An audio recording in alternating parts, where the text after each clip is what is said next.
waxay ku daraysaa cusbo aad u badan aan kuugu daree ninku waxa uu qabaa cudurrada macaanka iyo dhiigkarka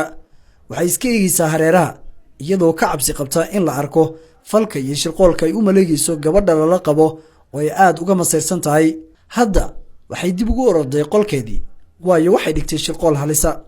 lama oga sida uu xaalku noqon doono balse aynu ka war sugno sida ay wax u dhacaan waatan minyaradii iyo xaajigeeda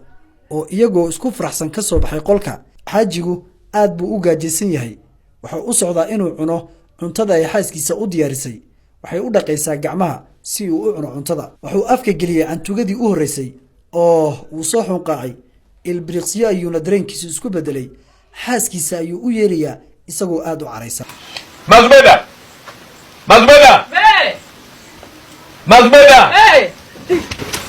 waxa uu ku leeyahay waad og tahay inaan xanuunsanahay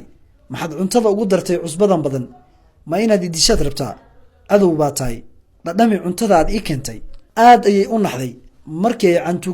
cantugadii u horreysay waayo xaalku waa ka duwan yahay siday ogeyd maya xaaji anigu sidan ma yeelin cuntada sidan ma ahayn ayay ku cataabaysaa balse dheg jalaq uma siin wejiga ayuu ka dharbaaxay isagoo aad u xanaaqsan horaa loo yidhi sir naageed lagama salgaaro sheedda sare ayay ka qaawisaysaa sida uu xaalku yahay iyadoo ku faraxsan dabka ay ka dhex shiday sayigeeda iyo minyarada lala qabo allah xaalku siday rabta ayuu u socdaa farxad darteed ayay kala soo booday guriga iyadoo iska dhigaysa warmooge aan la socon sida uu xaalku yahay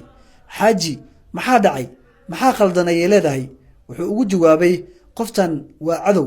waxay raashinka ka buuxisay cusbo si aan anigu ugu dhinto waxay markan hadallo kulkul ku qaraacaysaa gabadha waxay leedahay hooy sidee cuntada cusbo uga buuxinaysaa miyaadan ogeyn saygiinnu uu xanuunsan yahay oo maalin kasta aanu ku rafaadnay sidaan kolba isbitaal hor la u geynaynay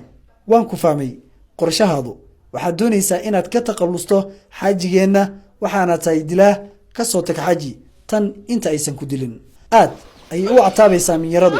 waayo waxaa loo maleegay shirqool adag ugu dambaynna waa lala helay dabinkii loo dhigay horay ayay soomaalidu uguma mahaaday sir naageed lagama salgaaro